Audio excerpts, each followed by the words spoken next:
Muchas gracias, Julio, y gracias también por permitirme el privilegio de participar esta noche aquí como moderador. Para mí es un honor estar con tan distinguidos invitados e invitadas, y he reconocido varias personas por acá cuando recién llegábamos. Vimos al licenciado Héctor Jiménez Juarbe, exmiembro de la Junta de Directores y expresidente de la Asociación de Industriales, el profesor Gerardo Navas, a la señora Heidi Calero, economista, a la doctora Josefa Santiago, doctor Leonardo Santillana Rabel, doctor Frankie Martínez, Emilio Pantojas y al doctor Gustavo Agray, que recién acaban de llegar, distinguidos historiadores de este país. También veo a un buen amigo mío, el doctor Manuel Martínez Maldonado, médico, humanista y ahora novelista. Bienvenidos a todas y a todos, y a los que pues, se me hayan escapado, pues mis disculpas. La Fundación ha editado y coeditado una importante variedad de trabajos historiográficos en torno a la figura de don Luis Muñoz Marín y de temas y personalidades relacionadas a él y a su obra. El libro que se presenta esta noche es uno de esos importantes trabajos historiográficos. Guerra, Banca y Desarrollo examina un momento coyuntural de la historia de Puerto Rico. Es un trabajo, según lo define William Lockwood Bennett en su prólogo, que se une a la excelente investigación histórica de las memorias de Ligy y la formidable edición de La Tierra Azotada de Rexford Tocqueville, ambas realizadas por el doctor Jorge Rodríguez Beruf bajo los auspicios de la Fundación Luis Muñoz Marín. Es por eso que resulta muy atinada la selección del doctor Rodríguez Beruf para presentar el libro esta noche. El doctor Jorge Rodríguez Beruf, catedrático de la Universidad de Puerto Rico y exdecano de la Facultad de Estudios Generales de esa institución, es reconocido como el investigador principal sobre el tema del militarismo en Puerto Rico. Posee un doctorado en Ciencias Políticas de la Universidad de York, en el Reino Unido, y ha participado en varios proyectos en pro de la paz, como el Proyecto Caribeño de Justicia y Paz y el Consejo Directivo de la Asociación Internacional de Investigación para la Paz. Tiene a su haber una importante producción bibliográfica. Su disertación doctoral, que fuera merecedora de una mención especial, fue publicada bajo el título Los militares y el poder en Perú en 1983. Entre otros muchos títulos, además de los mencionados anteriormente, se encuentran Política Militar y Dominación, Puerto Rico en el contexto latinoamericano, Strategy of Politics, Fronteras en conflictos, entre otros. Además de ser autor de capítulos de libros y artículos publicados en prestigiosas revistas especializadas. Ha sido profesor visitante de la Universidad Autónoma de Barcelona y Rutgers University, entre otras. El doctor Jorge Rodríguez Beruf, mi profesor y mi amigo.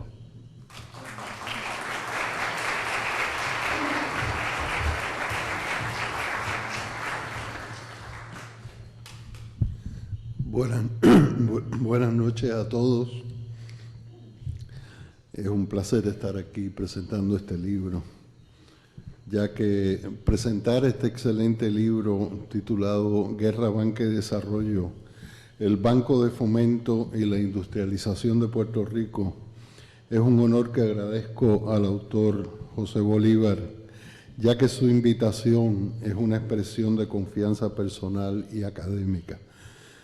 Pienso que también es un reconocimiento de algunas tangencias importantes entre nuestros acercamientos al periodo de la Segunda Guerra Mundial. Tangencias que nos han llevado a una valiosa colaboración en la edición de un volumen sobre ese periodo que está en vías de publicación y que esperamos pronto estar presentando. En particular, compartimos la idea de que la Segunda Guerra Mundial fue un periodo de grandes transformaciones en todos los órdenes, una especie de revolución sui generis, un parteaguas histórico, como el autor señala en la introducción de su libro, sin cuya comprensión no se puede entender la lógica de los arreglos económicos y políticos de la posguerra. Durante ese periodo, no solamente se produjo el ascenso al poder del Partido Popular Democrático y la implantación de su programa de reformas en el contexto político favorable de una nueva política de Estados Unidos hacia Puerto Rico que incluyó el nombramiento de Rexford Tocqueville a la gobernación.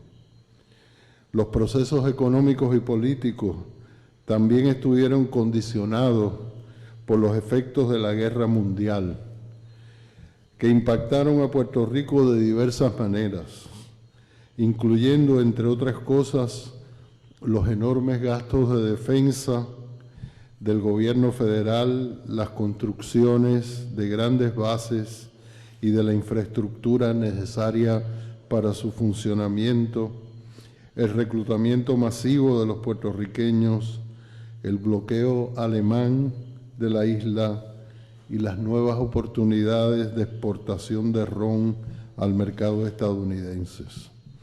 Es desde esta perspectiva amplia sobre los años 40 que el autor ubica su historia de las instituciones económicas que se establecieron en ese periodo, particularmente la Compañía de Fomento y el Banco de Fomento de Puerto Rico, así como su desarrollo y transformación en la posguerra.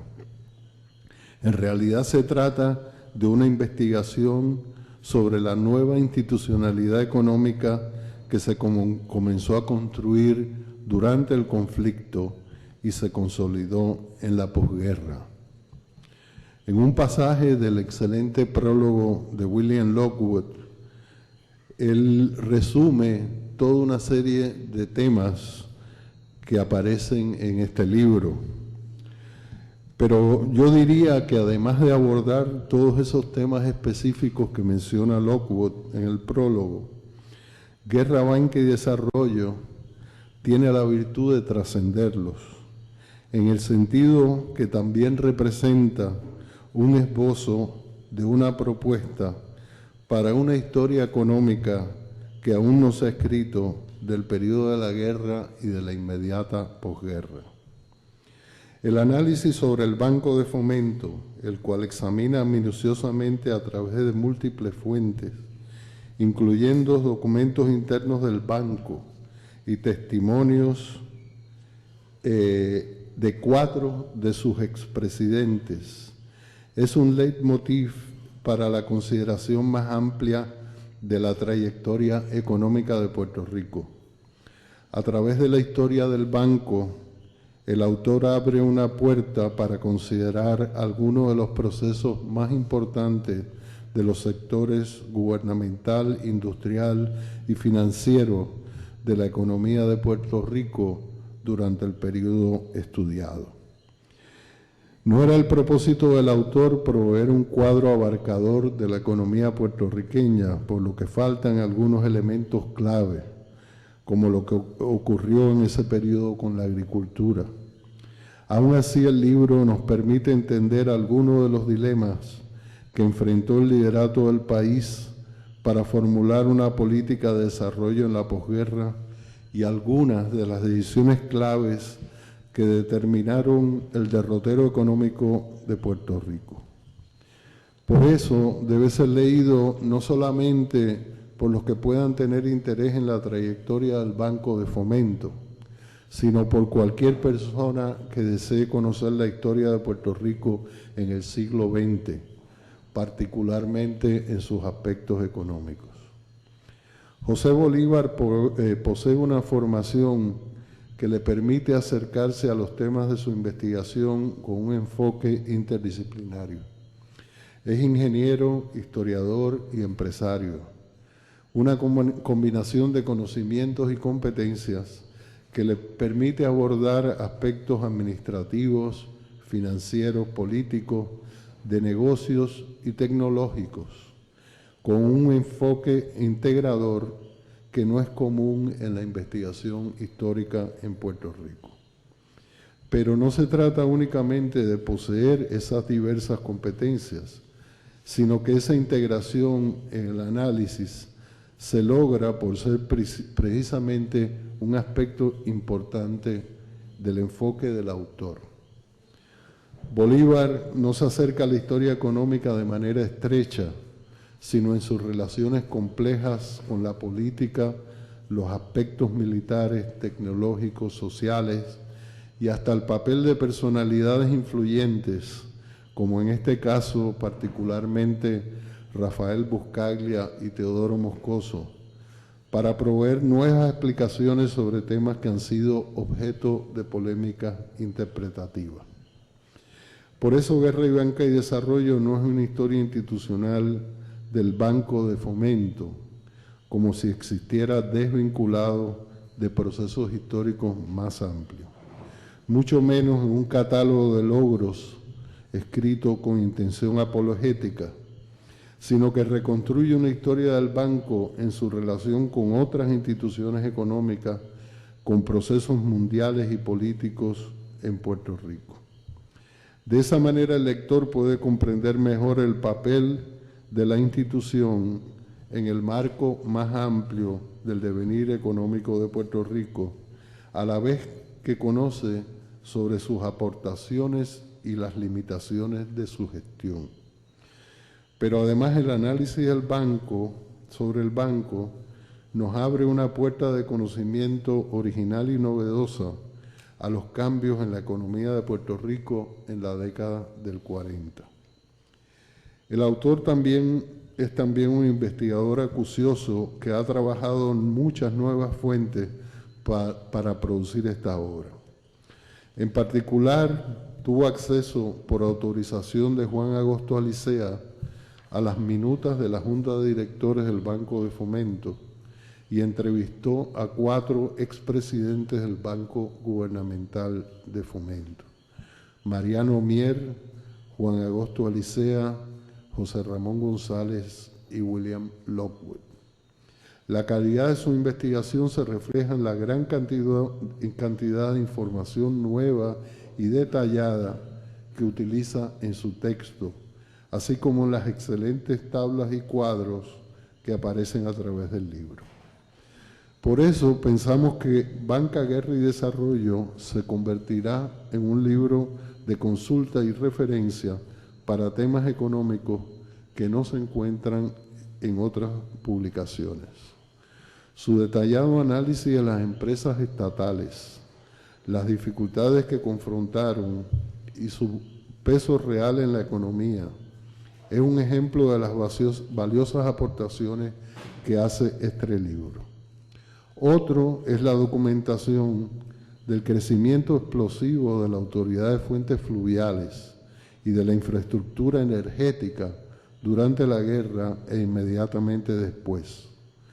La transformación que ocurrió en Puerto Rico en el campo de la energía debemos calificarla de revolucionaria. No creo que haya muchos países, si alguno, que hayan logrado una expansión de tal magnitud en tan pocos años. Durante el periodo de la guerra se desarrolló una amplia infraestructura que para los economistas del desarrollo como Walt Rostow o W. Arthur Lewis es condición necesaria para el despegue económico. La tesis central de José Bolívar es que el Banco de Fomento, así como otras instituciones económicas de Puerto Rico como la Compañía de Fomento y las corporaciones públicas, se crearon en el contexto de la guerra para responder a los retos y necesidades del conflicto bélico. El autor caracteriza como una economía militar el tipo de economía que se desarrolló en Puerto Rico a partir de fines de los 30. Fue esa economía militar la que permitió y aceleró la transición de una economía cañera a una industrial, y se expresó, entre otras cosas, en una inyección masiva de fondos federales para propósitos militares, ascendente a la cantidad de 1.200 millones de dólares entre 1939 y 1950. Se trató de una cantidad astronómica para una pequeña isla cuando se le compara, como hace el autor, con los 13.000 millones de dólares del Plan Marshall para toda Europa. Esto se añade al considerable incremento coyuntural en las ventas de ron, provocado también por las circunstancias bélicas y el subsiguiente recibo de una gran cantidad de impuestos reembolsados por el Tesoro Federal. Estos fondos sirvieron para financiar las nuevas instituciones políticas y económicas en un momento en que declinaban las inversiones militares. En esto el autor polemiza en el libro con otros autores, casi todos ellos están aquí, excepto James Dietz, James Dietz, que caracteriza el periodo como capitalismo de Estado, así como Leonardo Santana Ravel y Gerardo Navas, que se refieren a un capitalismo nacional, o Emilio Pantoja, que enfatiza el papel de los tecnócratas bajo Tocqueville. Además del prólogo de William Lockwood que hemos citado, el libro tiene una introducción del autor, 8 capítulos y anejos. El autor nos explica en la introducción su visión de la Segunda Guerra Mundial como el contexto en que se crea el Banco de Fomento de Puerto Rico, respondiendo a la paralización económica provocada por el bloqueo de los submarinos alemanes en 1942. Esa paralización provocó altos niveles de desempleo y el temor de una crisis social que desestabilizara a Puerto Rico, un enclave militar estratégico en un momento álgido de la guerra en el Caribe. El banco se estableció con el propósito principal de financiar empresas puertorriqueñas para hacerle frente a la crisis, pero esa misión fundacional nunca se cumplió plenamente y la institución se convirtió mayormente en el agente fiscal del gobierno para vender emisiones de bonos de corporaciones públicas. Esa función se reafirmó en 1948 al crearse el Banco Gubernamental de Fomento, y aunque financió algunos préstamos a empresas locales y para la construcción de viviendas a bajo costo, sus actividades de promoción de capital local fueron muy limitadas. Por esta razón no puede verse como un banco de desarrollo, como otros que se crearon en América Latina y otras partes del mundo.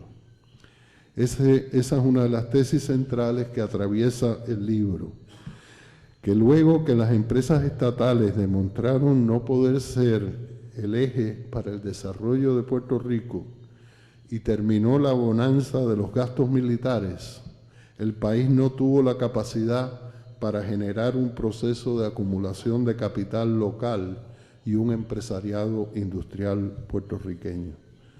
De manera que se impuso eventualmente el modelo de Moscoso de industrialización por invitación, poniéndose todos los huevos en la canasta de la inversión de capital estadounidense. Pero no solo se trató del papel de Moscoso. Buscaglia, el presidente del banco, también le imprimió un acercamiento conservador en el financiamiento de préstamos al empresariado local. Esto se combinó con la debilidad de una clase empresarial poco dispuesta a tomar riesgos, a exportar e interesada en nichos económicos protegidos, preferiblemente monopólicos. Fue un desencuentro en política económica, pero también un desencuentro político, pues algunos de los actores empresariales y sus organizaciones, como la Cámara de Comercio o el periódico El Mundo, se habían alineado con la oposición, a veces estridente, contra Tocqueville y Muñoz y las reformas administrativas y económicas que se estaban impulsando.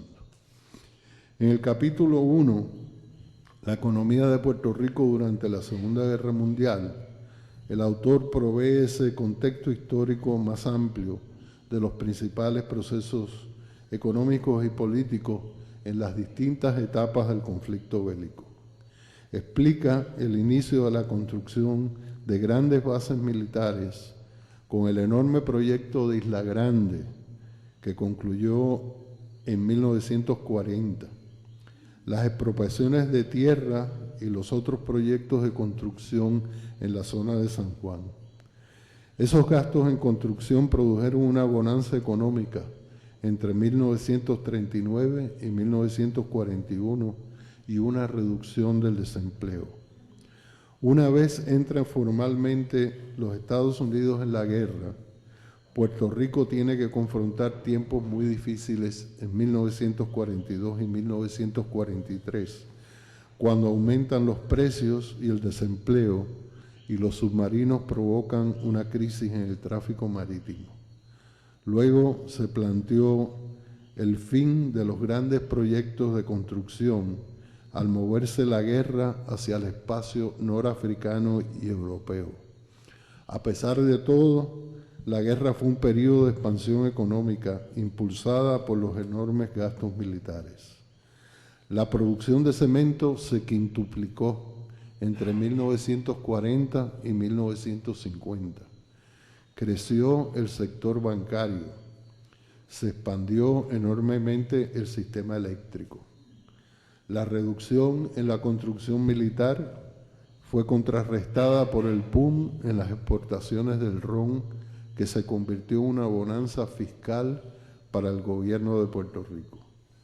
Esos recursos fiscales del ron ascendentes a 65.8 millones de dólares en impuestos reembolsados, que llegaron a constituir el 63% de los ingresos totales del gobierno de Puerto Rico en 1944, fueron clave para financiar las reformas económicas del Partido Popular y las nuevas instituciones económicas que se construirían en la posguerra. Todavía para 1947 los impuestos del ron eran una parte muy significativa de los ingresos fiscales de Puerto Rico. El capítulo 2 analiza el contexto en que se estableció el Banco de Fomento en mayo de 1942 y sus primeras acciones. De un inicio modesto, los depósitos gubernamentales entre 1942 y 1948 fueron incrementando su importancia. Tocqueville, Muñoz y Moscoso tenían prioridades distintas para el financiamiento del banco, mientras que en Buscaglia favorecía la prudencia. En ese periodo se aprobó el préstamo a Long para la construcción de Puerto Nuevo, pero la Asociación de Industriales se quejó de que no había financiamiento suficiente para el capital industrial local. De hecho, desde el principio hubo poca participación de los empresarios industriales en la Junta del Banco, lo cual expresaba tanto la debilidad de ese sector como las tensiones que existían con el gobierno. Algunos de estos temas se desarrollan más en el capítulo 3, el banco y la compañía de fomento, ya que en este capítulo se discuten el desarrollo de las fábricas de fomento y las múltiples dificultades que confrontaron, así como la relación compleja con los inversionistas locales que se oponían al proceso de industrialización gubernamental. Para 1945, luego del informe de Sir Luis Descartes, era evidente que la estrategia de la compañía de fomento se basaría en la atracción de capital extranjero por medio de subsidios y relaciones públicas. Resultan interesantes las diferencias entre Tocqueville y Moscoso con respecto a la política de exenciones contributivas, tema que todavía tiene plena vigencia, ¿verdad? Uno de los planteamientos más interesantes en este autor tiene que ver con la evaluación que él hace sobre el peso económico real de estas empresas de fomento, que según él fue muy modesto. Y él da las cifras de cuántos empleos generaron las fábricas de fomento y realmente era un sector bastante pequeño, con poco peso en la economía. En el próximo capítulo analiza el financiamiento de la infraestructura. sobre todo en lo que respecta al establecimiento y expansión de la autoridad de las fuentes fluviales. El Banco de Fomento fue sumamente importante en la creación y expansión de esta corporación pública. El enorme crecimiento de la energía hidroeléctrica y de vapor durante la guerra está recogido en la tabla 4.1 sobre la capacidad energética para 1946, que sirve para mostrarnos tanto la rapidez de la expansión como la importancia que tuvo la energía hidroeléctrica en aquel momento. En algún momento sería bueno tener una explicación sobre por qué y cómo se perdió esa capacidad inicial de generación hidroeléctrica. Ese capítulo concluye con los problemas de imagen que enfrentó Puerto Rico en la posguerra por la migración masiva a los Estados Unidos. Luego de esto, el autor pasa a examinar detalladamente la actividad prestataria del banco durante la guerra y la inmediata posguerra. El banco invirtió inicialmente en bonos de guerra que no promovían el desarrollo de Puerto Rico y proveyó poco financiamiento al capital privado en el contexto de la guerra. La tabla 5.1 muestra una radiografía de la política prestataria del banco durante el periodo 1944-1948, en que se prestaron 22.3 millones. De esa cantidad se destinó el 37% al sector público y 63% al privado. Pero cuando desglosamos esa porción, vemos que el 22% fue al contratista LOM, el 21% a otros proyectos de construcción y 6% y el 18% a industrias. Pero de esta última porción, 8% fue al capital de Estados Unidos, 4% a la Ponce Cement y 6% a diversas empresas locales. Así que realmente yo creo que el autor muestra cómo el banco no movilizó recursos muy significativos para el sector industrial de capital local en Puerto Rico. En el capítulo 6, el tema que ya lo había mencionado en este capítulo, del financiamiento al desarrollo de la vivienda de bajo costo, el autor lo elabora y explica que al terminar la guerra se combinaron los problemas de la rabalización de las ciudades que no se pudo atender en la década del 30, el crecimiento poblacional y el retorno de 47,000 veteranos para convertir el tema de la vivienda, ¿verdad?, en un tema bien urgente en Puerto Rico. Para atender ese problema se combinaron fondos propios de Puerto Rico con fondos federales, financiando un boom de la vivienda que tuvo como protagonista principal a Leonard Long, que en 1948 solamente construyó 10,000 casas en proyectos como Bayview, Caparra Heights y Puerto Nuevo.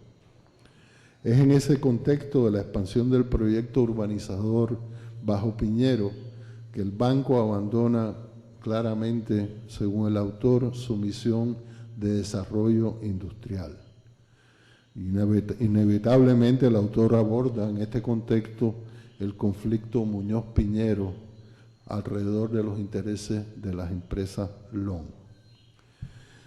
Luego, el autor analiza las críticas que se le hicieron al banco y a las políticas del banco desde distintos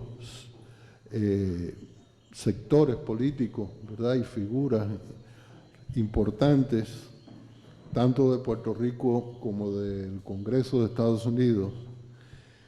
Y el autor coincide que las críticas que le hizo la Asociación de Industriales de no dedicar suficientes recursos al financiamiento de la industria local tenían base en el análisis que él hace de la política del banco. El libro concluye con un análisis sobre las transformaciones del Banco de Fomento a partir de 1948. Luego de estos cambios, el banco mantuvo alguna presencia en el financiamiento de empresas industriales, pero de una manera muy secundaria, y se crearon nuevas instituciones a cargo de actividades de financiamiento tanto de empresas multinacionales como de empresas locales. Este capítulo concluye con una llamada de alerta sobre los retos que confronta Puerto Rico, destacando el enorme impacto que está teniendo y tendrá en el sector farmacéutico la pérdida de patentes sobre megadrogas, sobre lo cual señala: los retos que enfrenta Puerto Rico al comienzo de la segunda década del nuevo milenio son de igual manera abismales. Es nuestro interés que al estudiar y analizar la misión del Banco de Fomento, según lo concibió inicialmente Tocqueville, así como su evolución histórica, pueda asistir en la formulación de alternativas viables que nos ayuden a sobrepasar la crisis económica que enfrentamos. William Lockwood destaca este propósito de la obra en su lúcido prólogo. Allí se refiere a la importancia de este libro para, cito, estabilizar y reconstruir la economía de Puerto Rico. En ese prólogo nos ofrece sus propias perspectivas sobre las raíces del malestar económico puertorriqueño, así como algunas prescripciones avaladas por su propia experiencia en importantes posiciones económicas, incluyendo la presidencia del Banco Gubernamental de Fomento. Vale la pena referirnos de nuevo a sus planteamientos. Las perspectivas de Lockwood sobre la economía de Puerto Rico son sumamente críticas y aprovecha su comentario sobre el libro para hacer un llamado urgente a repensar la situación política y hacer cambios o, según él, resignarnos a una extensión de un periodo sin crecimiento. Lockwood piensa que este libro puede ser uno de los instrumentos para provocar esos cambios en el rumbo económico del país.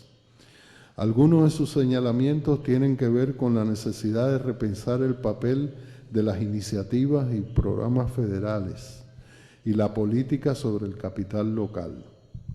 Además, su diagnóstico señala problemas tales como la pérdida de oportunidades económicas, el deterioro de las corporaciones públicas, el poco interés de los principales partidos en la educación, la politización y el debilitamiento del banco y la compañía de fomento, la dependencia en la biofarmacéutica, la incapacidad para atender las consecuencias de la pérdida de 41,000 empleos industriales generados por las corporaciones 936 y la desarticulación entre las agencias. Para Lockwood se trata de una crisis de estructura, instituciones y cultura, de problemas de fondo creados por decisiones tomadas en diversas coyunturas. Superar el estancamiento y deterioro del Puerto Rico actual requerirá mucha creatividad y capacidad política, no de un pensamiento simplista o unidimensional. Quizás el problema sea más político que económico, de la necesidad de un liderato que esté a la altura de los retos. En la preparación de este libro, que conocía en algunas de sus etapas, Bolívar me dio la impresión de ser un director de orquesta que lideraba un grupo y se ocupaba del más mínimo detalle para asegurarse que el libro saliera tal como lo había pensado, sin errores y con una calidad excelente en todos los sentidos. Él quería transformar lo que fue su tesis doctoral en el Departamento de Historia de la Universidad de Puerto Rico en un libro interesante, bien escrito, bellamente ilustrado, de relevancia duradera e impreso a todo lujo.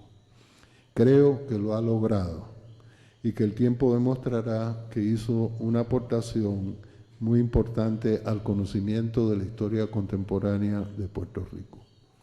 El autor le añadió valor en muchas formas a su tesis doctoral. Su materia prima fue esa investigación y esa tesis, por lo que la aportación del Departamento de Historia merece reconocerse, particularmente la labor de su supervisor Guillermo Baral y de otros académicos como Mayra Rosario Urrutia. Lograron que su estudiante desplegara su potencial intelectual y culminara sus estudios de historia con una obra de excelencia. Es una nota positiva en tiempos difíciles para nuestra universidad. Contó con la colaboración de Marta Ponte Alsina y Gloria Madrazo para la impecable edición. El diseño gráfico de José Ignacio Cuenco del Corral, que está por acá, y el endoso institucional de la Fundación Luis Muñoz Marín y el Instituto de Cultura Puertorriqueña. Pero dejemos que sea el autor, a quien felicitamos por el trabajo que nos ha entregado, quien nos explique el proceso de creación y la manera en que reunió a su orquesta.